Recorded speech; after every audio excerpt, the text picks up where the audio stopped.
My mom told my wife she could easily replace her if the marriage didn't work. I found the text message at 11:34 p.m. on a Wednesday night while looking for my wife's phone charger. Her screen lit up with a notification from someone saved as K, and I wouldn't have looked except the preview made my stomach drop. Your mother-in-law just told me something you need to know. I unlocked it. My wife Olivia never kept her phone locked from me, one of those small trust things we'd always maintained. The message thread with her sister Kayla went back 3 hours, and I read the whole thing standing in our bedroom with my hands going numb. The last message was time-stamped 11:17 p.m. She said if things don't work out with you, she already has someone better in mind for him, someone who understands family values. She said you're replaceable. I read it again, then a third time. The words didn't change. I'd been married to Olivia for 6 years. We'd met in graduate school, both studying public health at the same university, and gotten engaged after 2 years of dating that felt effortless. She was brilliant, funny, patient with my mother's occasional boundary issues in a way I appreciated. My mom, Patricia, had always been involved in my life, maybe too involved, but I'd written it off as her being protective since my dad died when I was 15. She called every Sunday. She visited once a month. She gave unsolicited advice about our finances, our meal planning, our career choices. Olivia handled it with grace. She'd smile through my mom's comments about how we should be saving more aggressively, or how our apartment was too small to start a family, or how her friend's daughter made an excellent lasagna, and maybe Olivia should ask for the recipe. I told myself this was normal. All mothers were protective of their sons. All mother-in-law relationships had friction. I told myself these things while standing in my bedroom at 11:37 p.m., holding my wife's phone, reading evidence that my mother had just told her she was disposable. Olivia was at her book club meeting. She went every other Wednesday to her friend Nadia's house, a ritual she'd maintained since before we met. I sat on the edge of our bed and opened my own phone, pulling up my message thread with my mother. Our last conversation was from that morning. She'd sent me a link to an article about mortgage rates with the message, "You two need to stop renting and buy something before it's too late. I can help with the down payment if Olivia's student loans are the problem." I'd responded with a thumbs-up emoji because I'd learned that engaging with these comments only led to longer lectures. Now I scrolled back through weeks of messages, looking for patterns I'd missed. Most were benign: recipes, news articles, questions about my work. But scattered throughout were little barbs. "Is Olivia feeling better? She looked tired at dinner last week. You should make sure she's taking care of herself. Did you see Jennifer got promoted again? She's doing so well for herself." Jennifer was my mom's friend's daughter, the one with the lasagna recipe, the one my mother mentioned at least once a month. I'd never thought about why. The front door opened at 11:52 p.m. Olivia came in carrying her book club tote bag, smiling until she saw my face. She asked what was wrong. I handed her the phone, watched her expression shift from confusion to recognition to something that looked like relief. That's what gutted me. Relief. Like she'd been waiting for me to finally see it. She sat down next to me and asked how much of the conversation with Kayla I'd read. I said all of it. She nodded slowly and told me there was more. That the comment about replacing her wasn't the first time my mother had said something like that. It was just the first time she'd said it directly to Olivia, instead of through implications and comparisons. She told me about the dinner 3 months ago when my mom had pulled her aside in the kitchen and asked if she was sure she wanted to keep working full-time, because successful marriages require one person to prioritize the home. She told me about the coffee meeting 6 months before that, when my mother had invited her out supposedly to bond, and spent an hour listing all the ways Olivia's career focus might be preventing us from having children, which Olivia and I had decided privately to delay. She told me about dozens of small comments over the years that I'd missed or dismissed because I wasn't the target. I felt sick, not just about what my mother had done, but about my own blindness. Olivia had tried to tell me before. I remembered conversations where she'd mentioned my mother's behavior, and I'd minimized it. She means well. That's just how she is. She's from a different generation. All the things people say when they don't want to admit their parent is causing harm. I asked Olivia why she hadn't pushed harder, why she'd let it continue for so long. She looked at me with an expression I couldn't quite read and said, "Because I was afraid of exactly this, of you choosing her over me." The words hung between us. I wanted to tell her that would never happen, that she was my wife and my priority. But the truth was, I hadn't prioritized her. Not when it mattered. I'd let my mother cross boundaries for years because confronting her seemed harder than asking Olivia to endure it. I'd taken the path of least resistance and called it peacekeeping. Olivia deserved better than that. Better than me, maybe. We stayed up until 3 a.m. talking. She showed me her phone, a folder of screenshots she'd been keeping, text messages from my mother, email exchanges, photos from family dinners where my mom's arm was around me and Olivia was cropped to the edge of the frame. Voice memos Olivia had recorded after particularly bad interactions, just documenting what had been said in case she ever needed proof. In case I ever didn't believe her. The fact that she'd felt the need to collect evidence against my own mother made me want to break something. One screenshot was from 4 months ago. My mother had texted her, "I know you're busy with work, but David needs a wife who can be present. Have you considered scaling back your hours? Another from 7 months ago. Jennifer mentioned she's single again. Such a shame. She'd make someone a wonderful wife. Another from a year ago. I raised David to expect certain things from a marriage. I hope you understand what that means. Olivia had responded to each one with polite deflections. She'd never told me about any of them. When I asked why, she said she'd been trying to preserve my relationship with my mother. She'd thought if she could just outlast this phase, if she could just be perfect enough, my mother would accept her. Now she knew that would never happen. Thursday morning came too fast. I called in sick to work, something I almost never did. Olivia had a meeting she couldn't miss, so she left at 8:30 a.m. after making me promise I wouldn't do anything rash. I promised, then immediately broke that promise by calling my mother. She answered on the second ring, cheerful and oblivious, asked if I wanted to come over for dinner on Sunday. I asked if we could meet for coffee instead, today, just the two of us. She hesitated, and I could hear the calculation in that pause. She asked if everything was okay. I said we needed to talk about Olivia. Another pause. Then she said she had time at 2 p.m. at the cafe near her house. I agreed and hung up before she could ask more questions. The next few hours felt surreal. I cleaned the apartment, something I did when I needed to think, loaded the dishwasher, folded laundry, organized the bookshelf, all while my brain ran in circles trying to figure out what I was going to say. How do you confront your mother about sabotaging your marriage? How do you tell the person who raised you that they've been hurting the person you chose to spend your life with? I didn't have answers. Just anger and guilt and a growing awareness that I'd failed the one person who deserved my protection most. The cafe at 2 p.m. was nearly empty. My mother was already there, sitting at a corner table with a latte and her phone. She stood up when she saw me, smiled, tried to hug me. I stepped back, sat down across from her without ordering anything. She asked again if everything was okay, her voice pitched with concern that might have been genuine. I didn't know anymore. I asked her directly, "Did you tell Olivia she was replaceable?" Her face did something complicated. Surprise, then defensiveness, then a careful neutrality that told me everything. She said she didn't know what I was talking about. I pulled out my phone and read her the text Kayla had sent Olivia. Word for word. My mother's expression shifted again, this time to something that looked like anger. She said Kayla was exaggerating, that she'd simply mentioned that if things didn't work out, there were other women who might be better suited to what I needed in a partner. She said it as if this was a reasonable thing to say, as if she hadn't just admitted to planning my wife's replacement. I asked her what the hell that meant. What did I need in a partner that Olivia wasn't providing? She leaned forward, and her voice dropped into that particular tone she used when she thought she was being helpful. She said Olivia was a lovely person, but maybe not the right fit for our family. Too focused on her career, not domestic enough, not interested in children, or at least not interested enough to make them a priority.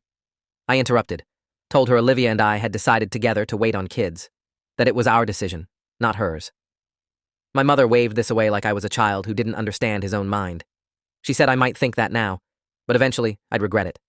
Eventually, I'd want a family, and Olivia wouldn't be able to give me that because she was too invested in her job. She said she was just trying to protect me from future disappointment. That's when I showed her the screenshots. All of them. The texts, the emails, the documented conversations. I watched her face change as she realized how much evidence existed, how long Olivia had been keeping track. She tried to laugh it off at first, said I was overreacting, that mothers and daughters-in-law always had friction, that Olivia was being sensitive. I told her to stop. Just stop. I said what she'd done wasn't normal friction. It was intentional undermining. That she'd been trying to destroy my marriage, and I couldn't pretend otherwise anymore. My mother's expression hardened. She said if my marriage was strong enough, nothing she said would matter. The fact that I was here, accusing her of sabotage, proved that the marriage was already weak. She said she'd raised me better than to speak to her this way, that she'd sacrificed everything after my father died to give me a good life, that she deserved respect, not accusations. I left, just stood up and walked out while she was still talking. Got in my car and drove for an hour with no destination, just trying to process what had happened. My mother had essentially admitted to everything, then blamed me for being upset about it. There was no apology, no recognition of harm, just justification and deflection, and a fundamental belief that she was entitled to interfere in my marriage because she was my mother. I ended up in the parking lot of a hiking trail Olivia and I used to visit when we first moved to the city. Sat there until the sun started to set, then called her. Told her about the conversation. She was quiet for a long time after I finished. Then she asked what I wanted to do. I said I didn't know. She said she did. She wanted to go to counseling, but not couples counseling.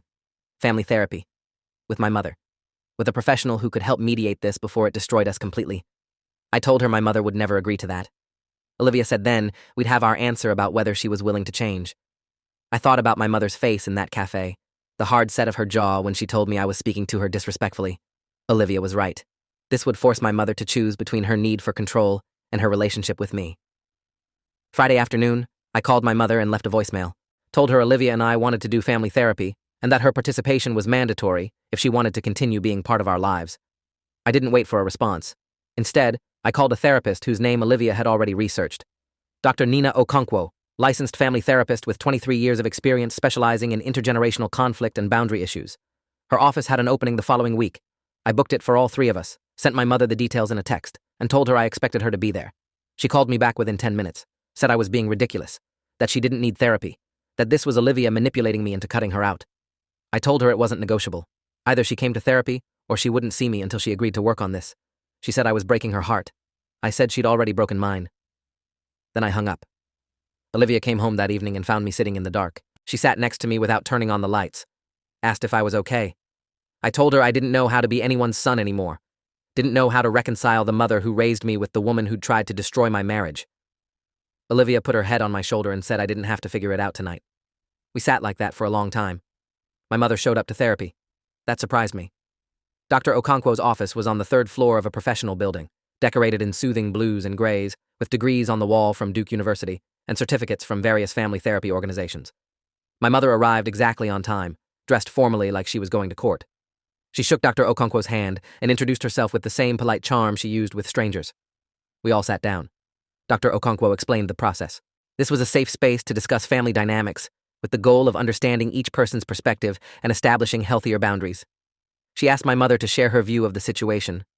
My mother sighed, looked at me with an expression of patient suffering, and said she loved her son very much, that she'd always wanted the best for him, that she was concerned about his marriage because Olivia seemed more committed to her career than to their relationship. She said she'd perhaps been too vocal about these concerns, but only because she cared. Dr. Okonkwo asked for specific examples. My mother hesitated, then mentioned that Olivia worked long hours, that we didn't have children yet, that she'd noticed tension between us at family dinners, everything carefully worded to make her sound concerned rather than controlling. When Dr. Okonkwo asked Olivia to respond, my wife pulled out her phone. She'd prepared for this. She read excerpts from the screenshots I'd seen, the text about being replaceable, the email about Jennifer, the conversation about scaling back work hours. She read them in a steady voice that didn't waver, even though I could see her hands shaking. My mother's facade cracked. She said Olivia was taking things out of context, that she'd never meant those comments the way they sounded, that Olivia was being oversensitive. Dr. Okonkwo interrupted gently, asked my mother if she could understand why those messages might feel hurtful, regardless of intent. My mother said she supposed so, but that Olivia should have talked to her directly instead of running to me with complaints.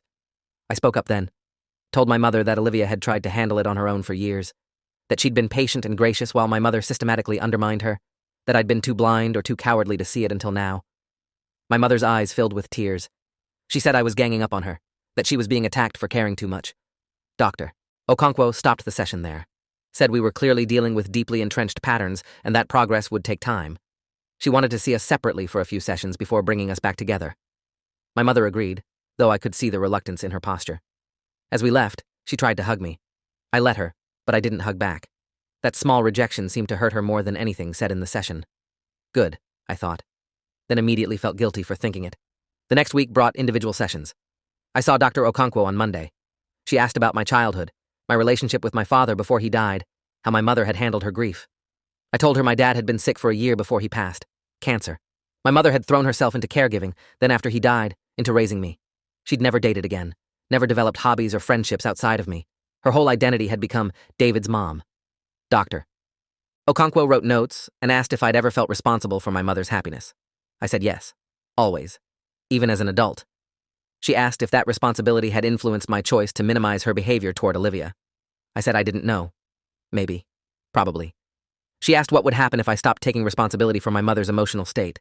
I told her honestly, I was terrified to find out. Olivia's session was on Wednesday. She came home looking exhausted. Said Dr. Okonkwo had asked her about boundaries and whether she felt safe in our marriage. Olivia had said she didn't know anymore, that she loved me, but wasn't sure I could actually choose her over my mother when it mattered. That confession hurt worse than anything else.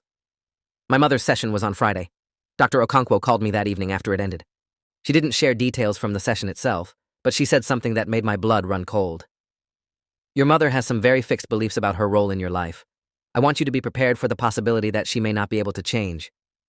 I asked what that meant. She said it meant I might have to make difficult choices about the kind of relationship I could have with my mother moving forward. Choices that would feel like betrayal, but were actually self-preservation. The group session the following week was worse than the first. My mother came in with a prepared statement. She'd written it out on notebook paper, her handwriting careful and deliberate. She read it aloud while Olivia and I sat in stunned silence. She apologized for any hurt she'd caused, said she could see now that some of her comments had been inappropriate. But there was always a but. She said she still believed that family came first, and that meant being honest even when it was uncomfortable. She said she hoped we could all move past this and return to normal. Dr. Okonkwo asked what normal meant to her. My mother said family dinners every week, regular phone calls, being included in major decisions, being treated like the important person she was in my life. Dr. Okonkwo turned to Olivia and asked what she needed for the relationship to continue. Olivia said clear boundaries, no more comments about her career, her body, her choices, no more comparisons to other women, no more attempts to insert herself into our marriage decisions, an actual apology, not a qualified one. My mother stiffened, said she'd already apologized. Olivia shook her head and said, "You apologized for hurting us, not for what you did. There's a difference." My mother looked at me, waiting for me to defend her. I stayed silent. She stood up, said this was clearly a waste of time if she was going to be ganged up on, that she loved me but wouldn't subject herself to this humiliation anymore. She walked out, just left us sitting there with Dr. Okonkwo. The next 3 weeks were silent. My mother didn't call, didn't text, didn't show up to scheduled sessions with Dr. Okonkwo. I felt the absence like a physical wound. Olivia watched me carefully during this time, trying to gauge whether I'd break, whether I'd run back to my mother to fix things, even if it meant sacrificing our marriage. I didn't. But I thought about it constantly. Thought about calling my mom, apologizing, telling her we could work it out. Then I'd remember Olivia's face when she showed me those screenshots. The relief when I finally saw the truth. I stayed quiet, stayed present, stayed in my marriage. Then on a Sunday morning, 3 weeks after the failed therapy session, my mother showed up at our apartment. Olivia answered the door. I heard their voices from the bedroom and came out to find my mother standing in our living room with a bag from the bakery Olivia liked, the one 40 minutes across town, an offering. My mother looked smaller somehow, tired. She said she'd been thinking, that maybe she had been too involved, that maybe she needed to let me live my own life. It almost sounded like progress. Then she looked at Olivia and said, "I just want what's best for David. Surely you can understand that." Olivia said, "What's best for David is for you to respect his choices, including his choice to marry me." My mother's smile tightened. Of course, that's what I meant. But it wasn't. I could see it in her eyes, the way she looked at Olivia like an obstacle to remove rather than a person to accept. This wasn't change. This was strategy. My mother had realized direct confrontation wasn't working, so she was switching tactics, being nicer, more subtle, waiting for cracks.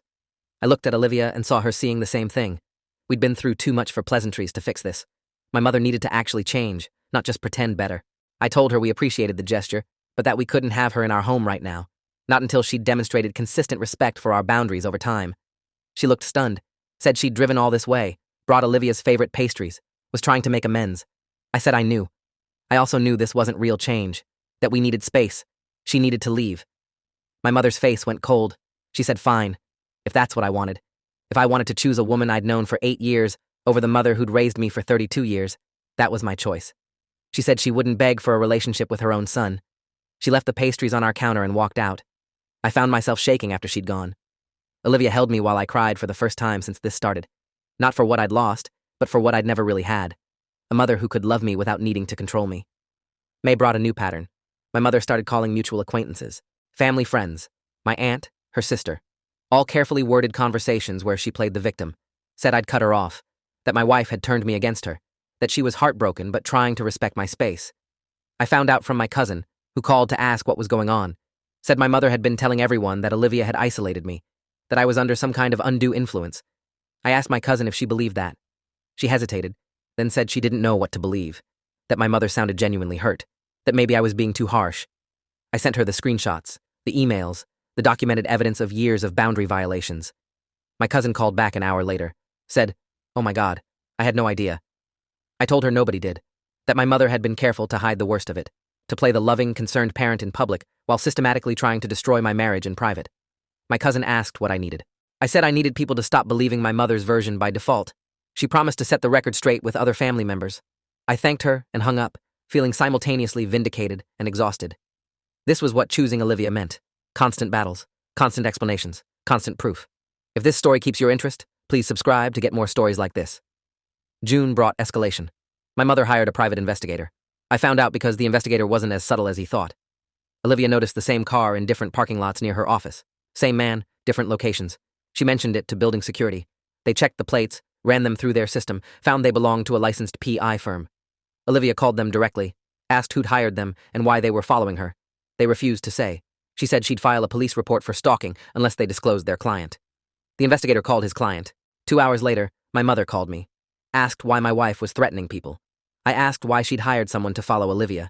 She said she was concerned, that Olivia had been acting strangely, that maybe I didn't know everything about the woman I'd married. I asked what she thought she was going to find. An affair? Drug use? Some secret that would prove she'd been right all along? My mother said she just wanted to make sure I was safe. I told her what she was doing was illegal harassment, that if she didn't call off the investigator immediately, I'd file a restraining order. She laughed, actually laughed, said I wouldn't do that to my own mother. I said, "Watch me." Then I hung up and called a lawyer. The lawyer's name was attorney Melissa Vance, a family law specialist with 14 years of experience in harassment and restraining order cases. She had an office downtown with floor-to-ceiling windows and shelves full of legal texts. I told her everything, showed her the evidence. The screenshots, the emails, the documentation from Dr. Okonkwo about my mother's behavior in therapy, the PI incident. Attorney Vance listened carefully, taking notes. When I finished, she asked if I was sure I wanted to pursue this. Said restraining orders against parents were difficult emotionally, even when justified legally. I said I was sure. She explained the process. We'd need to file a petition demonstrating a pattern of harassment or stalking. The PI incident helped establish recent behavior. The therapy notes would show escalation despite intervention. We'd likely get a temporary order, then there'd be a hearing where my mother could contest it. If the judge agreed there was sufficient evidence of harassment, we'd get a permanent order. Attorney Vance asked if I understood that this would permanently damage my relationship with my mother. I said it was already damaged. This was just making it official. She nodded and started drafting the paperwork. Olivia came with me to file the petition. We stood at the courthouse counter together while a clerk stamped the documents and assigned a hearing date. September 14th, 4 months away. The temporary order was approved that day, prohibiting my mother from contacting me or Olivia directly or through third parties, and requiring her to stay at least 500 feet away from our home and workplaces. The sheriff's deputy delivered the order to my mother's house on a Thursday evening. I know because she immediately violated it by calling me from her sister's phone. I didn't answer, but she left a voicemail. Her voice was shaking with rage. She said I'd betrayed her, that no son should treat his mother this way, that she'd given up everything for me, and this was how I repaid her, that I'd regret this for the rest of my life. She said she hoped Olivia was worth losing my family over. The voicemail was 2 minutes and 38 seconds long. I saved it and forwarded it to Attorney Vance as evidence of the first violation. Attorney Vance said we could have her held in contempt, but recommended waiting to see if the behavior continued. If my mother violated the order multiple times, it would strengthen our case for the permanent order. I hated the strategic calculation of it, hating that my relationship with my mother had become a legal matter with evidence logs and court dates. But I also understood it was necessary. My mother had proven she wouldn't respect boundaries without enforcement. The law was the only language she understood now. Over the next 3 days, she violated the temporary order 6 more times, called from different numbers, sent letters to our apartment, showed up at Olivia's workplace. Each violation was documented, photographed, reported. Attorney Vance filed a motion for contempt. The judge ordered my mother to appear in court. The contempt hearing was brief and brutal. My mother showed up with her own lawyer, a family friend who practiced estate law and clearly didn't understand restraining order proceedings. The judge reviewed the violations, the phone calls from multiple numbers, the letters, the workplace appearance, security footage from Olivia's building showing my mother in the lobby, arguing with reception staff who'd been instructed not to allow her access. My mother's lawyer tried to argue that these were the actions of a concerned mother trying to reach her son. The judge said they were the actions of someone willfully violating a court order. He held her in contempt, fined her $2,000, and sternly warned that future violations would result in jail time. My mother sat in the defendant's chair, crying. I watched from the other side of the courtroom and felt nothing. Not satisfaction, not sadness, just a hollow awareness that this was where we'd ended up. Afterward, in the hallway, her lawyer tried to approach me, said maybe we could work something out, that this was hard on everyone. Attorney Vance stepped between us and said there was nothing to work out. We'd see them at the permanent order hearing in September. My mother stood at the other end of the hallway, watching. Our eyes met for a second. She looked old, defeated. Then her expression hardened into something I didn't recognize. She turned and left without saying anything. August brought silence. No more violations, no more letters or calls or unexpected appearances. My mother had apparently learned that the legal system would actually enforce its orders, but the silence didn't feel like peace. It felt like the eye of a storm. Attorney Vance warned me that people often got more desperate before final hearings, that my mother might try something dramatic to prove she wasn't a threat, or might escalate in a final attempt to regain control. I installed security cameras at our apartment, changed our daily routines, briefed Olivia's workplace security again. We lived in a state of constant vigilance, waiting for the other shoe to drop. It fell 3 weeks before the hearing. I got a call from my aunt, my mother's sister. She said my mother was in the hospital. She'd taken pills. Too many pills. Not enough to kill her, but enough to make a statement. The doctors said it wasn't a serious suicide attempt, more like a cry for help. My aunt said the hospital wanted to keep her for psychiatric evaluation, but she needed family to sign some forms. She asked if I'd come. I said no. My aunt was shocked, said whatever was happening between us, this was still my mother. She was in crisis. I said she'd been in crisis for 8 months and had refused every opportunity for actual help. That this was manipulation, not mental illness. That I wouldn't reward this behavior by breaking the restraining order. My aunt called me heartless. I said maybe I was. Then I hung up and called Attorney Vance to report the contact. Attorney Vance said the suicide attempt complicated things. Not legally, the restraining order stood, but emotionally. The judge might view my mother more sympathetically if she presented as mentally fragile. We needed to be prepared for her lawyer to use this as evidence that she was suffering and needed her son's support, not a restraining order. I asked if it would work. Attorney Vance said it might, if we didn't have the documented pattern of behavior showing this was part of a larger manipulation strategy. She asked if I was okay. I said I didn't know. Part of me wanted to go to the hospital, wanted to see if my mother was actually okay, despite everything. But I knew that's what she wanted. That this whole incident was designed to make me feel guilty enough to cave. Dr. Okonkwo said the same thing when I saw her that week. She said my mother's behavior was classic escalation. When boundary violations and contempt charges didn't work, she'd moved to a different kind of emotional leverage. The suicide attempt was serious enough to require attention, but not serious enough to actually endanger her life. It was calculated. Dr. Okonkwo asked how I felt about that assessment. I said it made me sick, made me question whether my mother was capable of genuine emotion, or if everything had always been performance. Dr. Okonkwo said both could be true, that my mother might genuinely be suffering while also weaponizing that suffering, that people could hurt and manipulate simultaneously. It didn't make the manipulation less wrong, but it made the situation more complex. The hearing on September 14th came faster than I expected. The courtroom was smaller than I'd imagined. Wood paneling, fluorescent lights, a few rows of seats where Olivia and I sat with Attorney Vance. My mother arrived with her lawyer and my aunt. She looked thin, fragile. Her lawyer had clearly coached her on optics. She wore a simple dress, minimal makeup, and carried tissues. When the judge entered, we all stood. Judge Richard Freeman, 15 years on the family court bench. He reviewed the case file, then asked Attorney Vance to present our evidence. She did, methodically. The screenshots from the beginning, the therapy notes from Dr. Okonkwo, the private investigator incident, the 6 documented violations of the temporary order, the contempt finding, each piece building a pattern of escalating harassment and boundary violation. My mother's lawyer countered with character witnesses. My aunt testified that my mother was a devoted parent who'd sacrificed everything for me. A family friend said she'd known my mother for 20 years and never saw any signs of the controlling behavior described. Another friend said my mother had been devastated by my wedding, not because she opposed it, but because she felt excluded from the planning.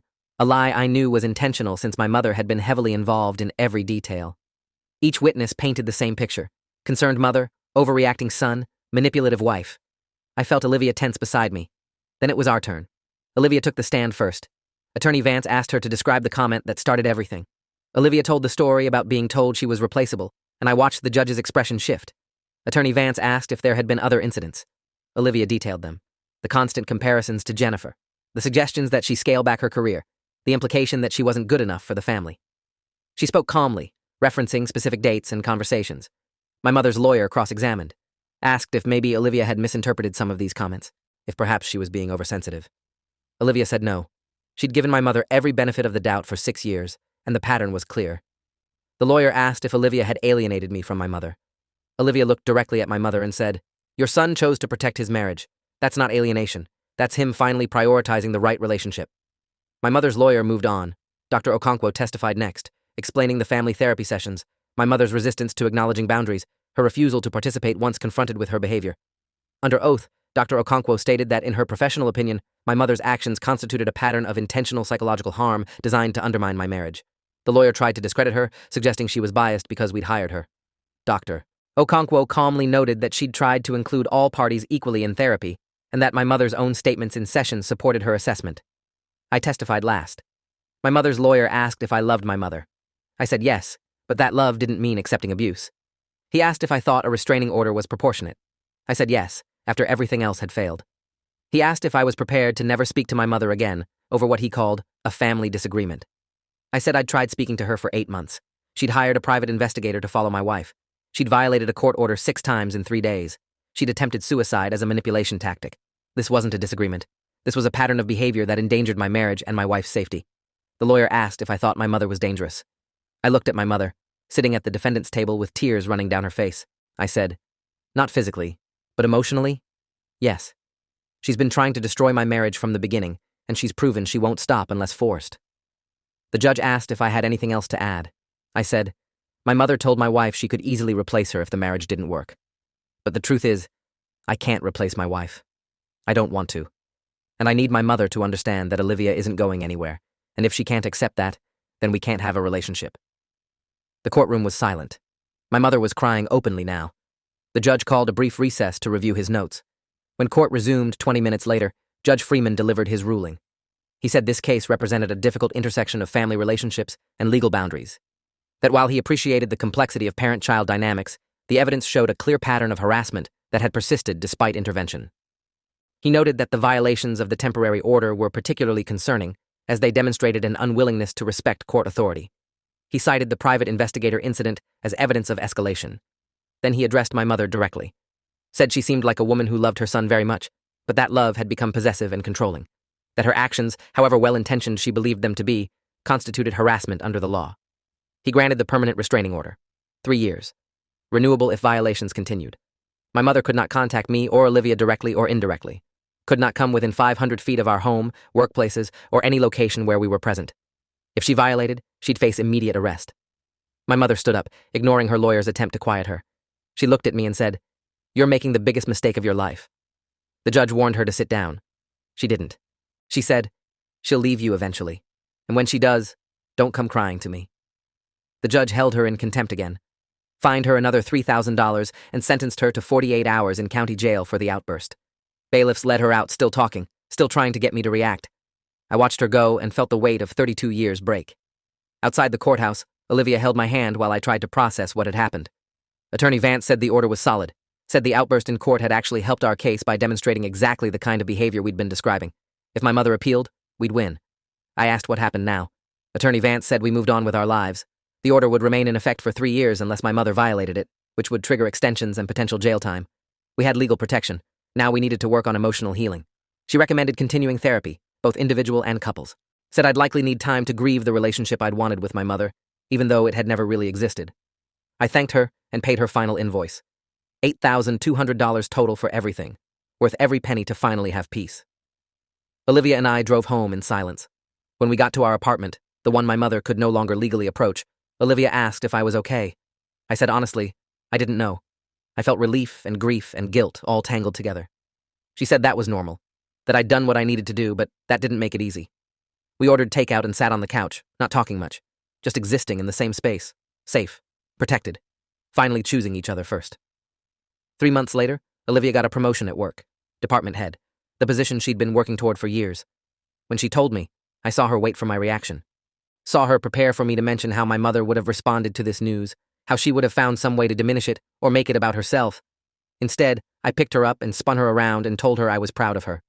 We celebrated with an expensive dinner, the kind my mother would have said was wasteful. I didn't care.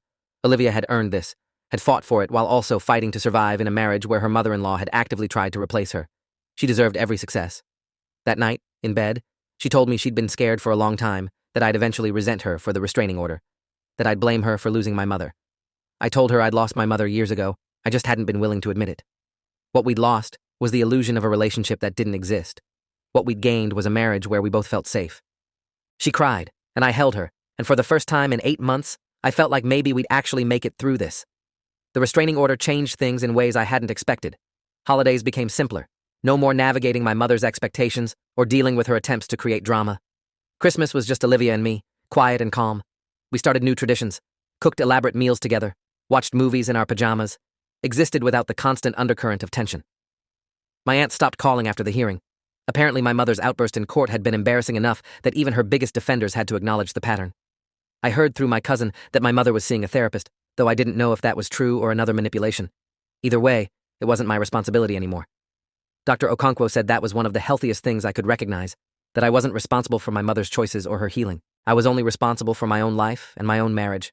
I worked on that, went to individual therapy, dealt with the guilt and the anger and the grief, learned what healthy boundaries actually looked like, started recognizing all the ways my mother had trained me from childhood to prioritize her emotional needs over everyone else's, including my own. It was painful work. Some days I wanted to quit, but Olivia was there, patient, and supportive, reminding me why this mattered. A year after the hearing, I got a letter.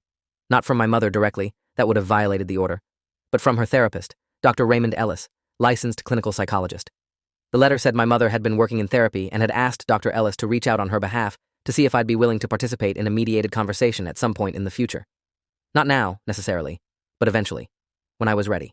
The letter emphasized that this wasn't about reconciliation necessarily, but about closure and understanding. I showed it to Dr. Okonkwo. She asked how I felt about it. I said I didn't know.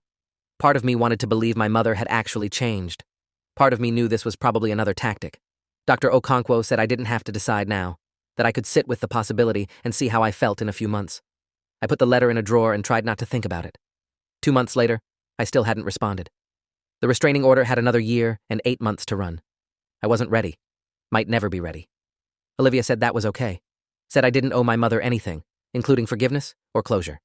That the work she needed to do was hers alone, whether I participated or not. Some days were harder than others. I'd see mothers and sons together in public, easy affection and mutual respect, and feel the loss acutely. I'd wonder if things could have been different if I'd set boundaries earlier, if I'd seen the pattern sooner, if I'd protected Olivia better from the beginning. Dr. Okonkwo reminded me that blame wasn't productive, that I'd done the best I could with the tools I had at the time, and that I'd ultimately made the right choice even though it was painful. Olivia said similar things, reminded me that we were building something better now, a marriage based on actual partnership and mutual respect.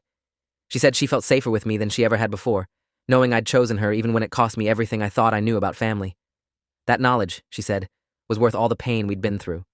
I believed her, chose to believe her, chose to believe that my mother's inability to accept my marriage didn't define what that marriage could be. We talked about the future sometimes, about whether we'd have kids, whether we'd feel comfortable raising children with my mother's restraining order still in effect, whether that would be fair to any child we brought into this complicated family dynamic. Olivia said we didn't have to decide now, that we had time, that whatever we chose, we'd do it together. That certainty, that solid partnership, felt like the thing I'd been searching for my whole life without knowing it. 2 years after the hearing, the restraining order came up for review. Attorney Vance reached out to ask if we wanted to renew it. My mother hadn't violated it once in that time. No contact, no attempts to circumvent, no third-party harassment. She'd actually followed the rules. That should have made me feel hopeful, but instead, it made me cautious. I asked Attorney Vance what she recommended. She said the decision was personal, not legal. That we had grounds to renew if we wanted the protection to continue. Or we could let it lapse and see what happened. The choice was ours. I talked to Olivia. She said she'd support whatever I decided, but that she didn't feel safe without the legal protection yet. That was enough for me. We renewed the order for another 3 years. Part of me felt guilty about it. My mother had, from all appearances, respected our boundaries for 2 full years. But respecting boundaries because a court order forced her to wasn't the same as actually changing her beliefs about her entitlement to control my life. I needed more time, more proof, more certainty that engaging with her wouldn't drag us back into the same destructive patterns. So the order stood, and life continued. Olivia and I celebrated our 9th anniversary, bought a small house, started talking seriously about children, built a life that felt stable and safe in ways I hadn't understood were possible when I was constantly managing my mother's expectations and emotions. On what would have been our 10th anniversary, I finally responded to Dr. Ellis's letter, sent him a brief note saying I appreciated my mother's work in therapy, but that I wasn't ready for contact yet. That if and when that changed, I'd reach out, that he shouldn't contact me again on her behalf. I felt lighter after sending it, like I'd acknowledged the possibility without committing to anything, like I'd honored the small part of me that still loved my mother, while protecting the larger part that had learned to love myself and my wife more. Dr. Okonkwo said that was growth. Said I'd moved from reactive decisions made in crisis to thoughtful choices made from a place of stability. That I'd done the hard work of separating who I wished my mother was from who she'd actually shown herself to be. That I'd grieved the mother I'd needed and accepted the mother I'd had. The one who'd told my wife she could easily replace her. The one who'd rather lose her son than respect his boundaries. The one who'd loved me, yes, but had loved control more. I'd built a life without her. A good life. A life where my wife knew she wasn't replaceable. Where partnership mattered more than possession. Where love didn't require sacrifice of self. My mother had tried to destroy that. Instead, she'd destroyed herself in our world. Burned down the relationship through her own choices. I'd simply stopped trying to rebuild what she kept setting on fire. Some nights, I still dreamed about her. Dreams where she'd changed, where she apologized for real, where we found a way back to each other. I'd wake up feeling the loss fresh and sharp. Then I'd turn over and see Olivia sleeping next to me, solid and real and here, and I'd remember why I'd made the choices I'd made. She was worth it. We were worth it. The marriage we'd fought for was worth more than the fantasy of a mother who'd never really existed. Dr. Okonkwo asked me once what I'd tell my younger self if I could go back to that Wednesday night at 11:34 p.m. when I first found the text message. I thought about it for a long time. Finally said I'd tell him to trust what he was about to see, to believe his wife when she showed him years of evidence, to not minimize or rationalize or explain away what was right in front of him, to understand that choosing his wife didn't mean betraying his mother. It meant honoring his commitments and protecting the life he'd built. That the relationship with his mother was already broken, had maybe always been broken, and that acknowledging that truth wasn't failure. It was survival. I'd tell him that the next few years would be the hardest of his life, but that he'd come through them with a marriage stronger than he'd ever imagined possible, that he'd learn what real partnership looked like, that he'd become the kind of man who could protect what mattered, even when it meant losing everything he thought he knew about family. The restraining order still has 18 months left. I don't know what will happen when it expires. Whether I'll reach out, whether my mother will have actually changed, or whether the silence is just strategic patience, whether we'll ever have a conversation that doesn't leave me feeling manipulated and exhausted. But I know I don't have to decide now. I know that whatever happens, Olivia and I will face it together, that she's not replaceable, that she never was, that the only person who couldn't see her worth was the one person who should have celebrated it most. My mother thought she could control me by threatening my marriage. Instead, she showed me exactly how strong that marriage was, how willing we both were to fight for it, how much we were capable of surviving when we chose each other first. She'd meant it as a warning. This woman is replaceable. But what I'd heard, finally, clearly, was this. My mother's role in my life was the only thing that could be replaced, and I'd replaced it with something better, with peace, with partnership, with a life built on choice rather than obligation. She'd lost. Not because Olivia won some imaginary competition, but because I'd finally understood that the game itself was rigged.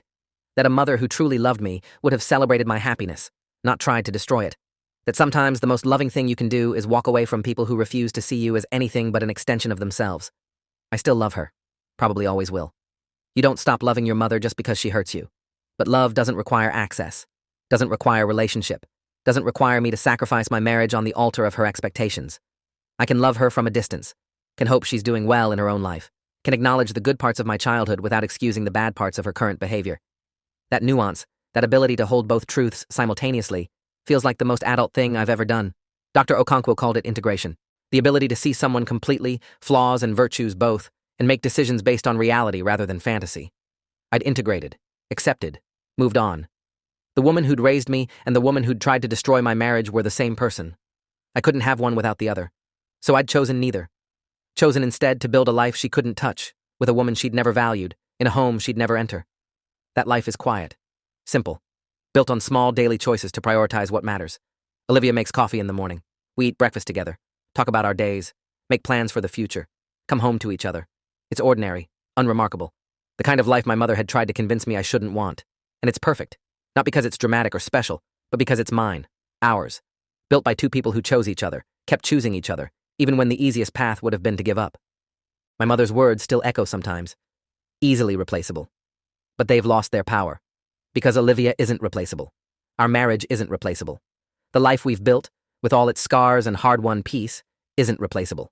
And the mother who couldn't see that was the only thing that ever needed replacing.